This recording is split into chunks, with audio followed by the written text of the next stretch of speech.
2024च्या लोकसभा निवडणुकीत महाराष्ट्र राज्यात भाजपने महायुतीचा दणकून पराभव झाला आणि त्यांना जे अपेक्षित होतं ते यश काही मिळालं नाही.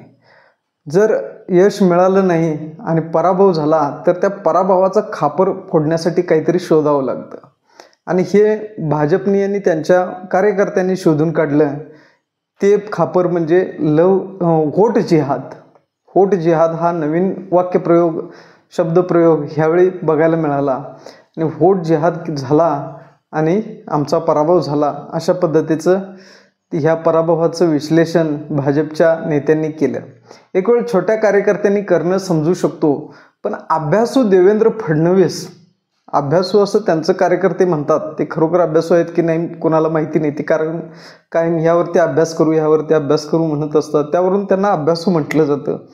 पण देवेंद्र फडणवीसांसारख्या अभ्यासू माणसानं सुद्धा व्होट जिहादचा पुरस्कार केला. व्होट जिहाद झाल्यामुळेच आमचा पराभव झाला असं ते छाती ठोकपणानं सांगायला लागलेत. काल कोल्हापुरात एक संत समावेश नावाचा कार्यक्रम होता. त्याला कोण संत उपस्थित, बरेच संत उपस्थित होते. कोण होते ते नेमकं माहीत नाही, पण संत उपस्थित होते. आणि ह्या संतांच्या पुढे जो कार्यक्रम झाला तिथं जिहाद हा विषय देवेंद्र फडणवीसांनी घेतला. लव जिहाद हा विषय सगळ्यात पहिला फडणवीसांनी घेतला. लव जिहादची 10 वर्षापूर्वी आम्हाला कुणकुण लागली होती. त्यावेळी वाटलं की एखाद दुसरं प्रकरण असेल, पण अशी 1 लाख प्रकरणं आहेत असं देवेंद्र फडणवीसांनी सांगितलं.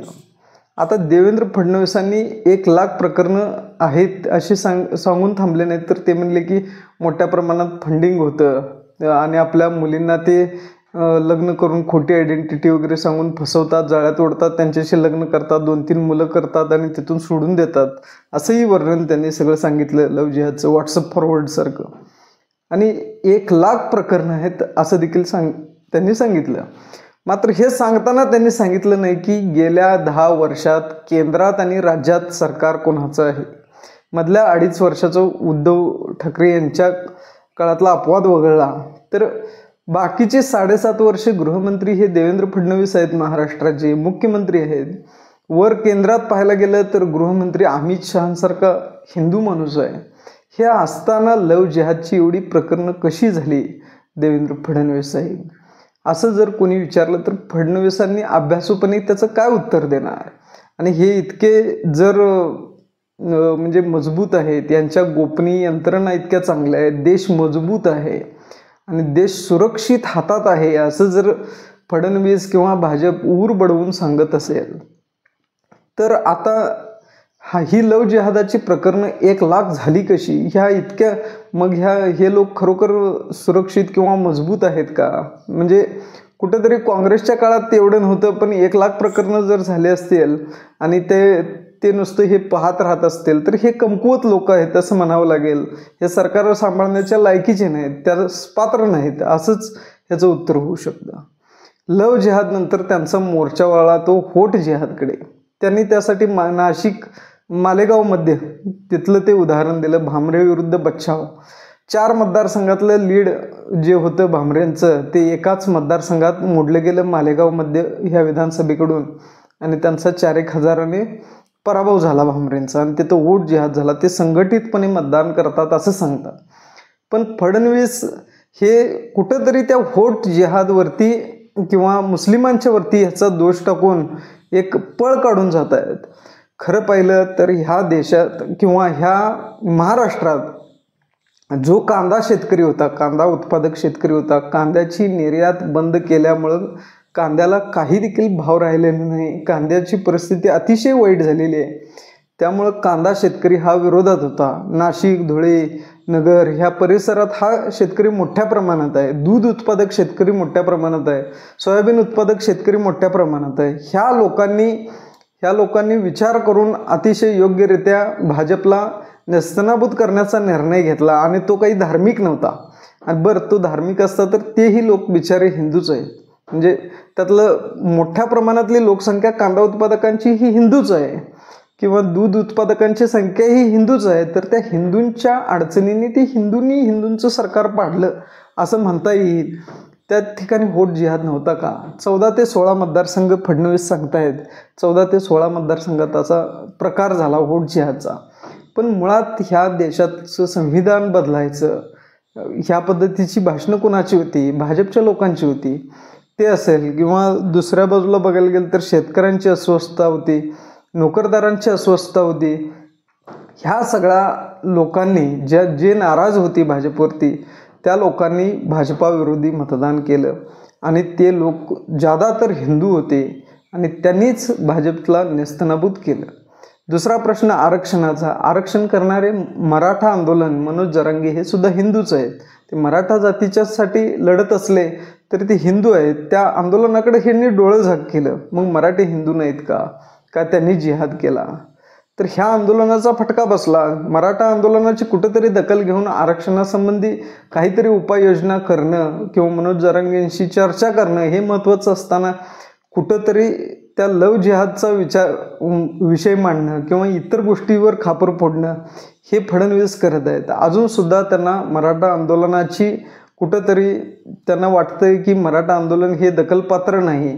असंच परवा अमित शहा सुद्धा बोलले की आमच्यावेळी 3 आंदोलनं होती, पटेल, जाट, गुर्जर अशा समाजांची आंदोलन झाली तरी देखील आमचा विजय झाला. हे अजूनसुद्धा कुठेही फडणवीस गांभीर्यानं घेत नाहीत. या मराठा आंदोलनाला, ओबीसी आंदोलनाला, धनगर आरक्षणाच्या आंदोलनाला हे गांभीर्याने न घेता मुस्लिम किंवा व्होट जिहाद अशा प्रकरणाकडे लक्ष वळवून ह्यातून एक पळ काढत आहेत.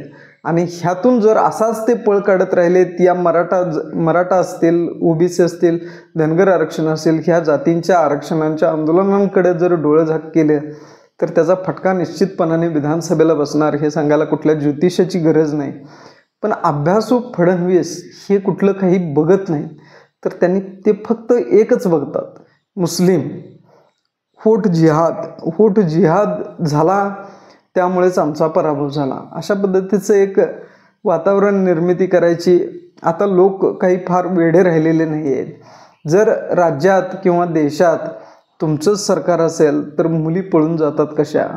तुमची गोपनीय यंत्रणा काय करते? तुम्ही गृहमंत्री आहात, तुमच्या काळात असा लव जिहाद घडतो कसा? हा प्रश्न लोक विचारू शकतात का नाही? मग तुम्ही गृहमंत्रीपद हाताळायला किंवा भाजपाचं जे अमित शहा आहेत ते देशाचं गृहमंत्रीपद हाताळण्यासाठी पात्र नाहीत का, लायक नाहीत का?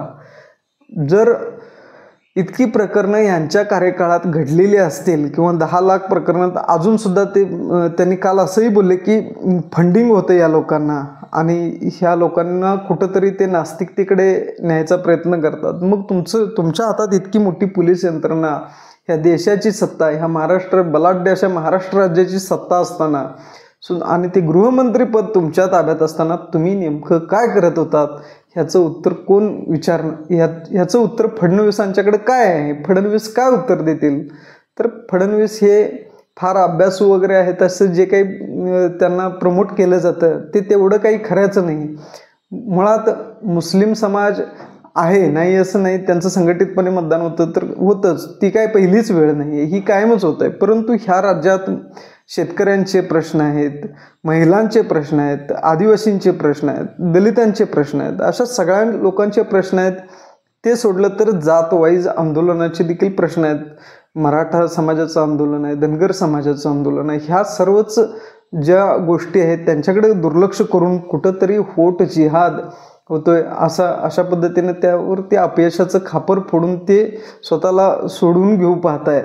पण तेवढं ते काही खऱ्याचं नाही. आणि लोक इतके हे नाहीत की म्हणजे पूर्वी गंडत होते की असं होतं तसं होतं. मात्र आता लोकांच्यात कुठंतरी जागरूकता आहे. त्यांना माहिती आहे हेच गृहमंत्री आहेत, हेच सरकार चालवतात आणि हेच अशा तक्रारी करतात की कुठेतरी हिंदू खतरे में है. त्यामुळं लोक काही फार वेळ फडणवीस यांच्या या अजेंड्याला कुठे भुलणार नाहीत. आणि त्या पद्धतीनं कुठं धार्मिक विभागणी होईल असं फडणवीसांना वाटत असेल तर ते फार चुकीचं आहे. फडणवीस हे अभ्यासू नसून कुठं तर त्यांच्या अभ्यासूपणापेक्षा देखील त्यांचं अपयश हे त्यांच्या तोंडून बोलू लागले असं वाटतं. तुम्हाला काय वाटतं की व्होट जिहाद होतोय का? आणि फडणवीसांना जे महाराष्ट्रातील इतर प्रश्न आहे त्याकडे लक्ष देण्याची आवश्यकता आहे का? तुमच्या प्रतिक्रिया असतील त्या कमेंट करून कळवा. चॅनलला जर सबस्क्राईब केलं नसेल तर करून घ्या. ठीक आहे, थँक्यू, धन्यवाद.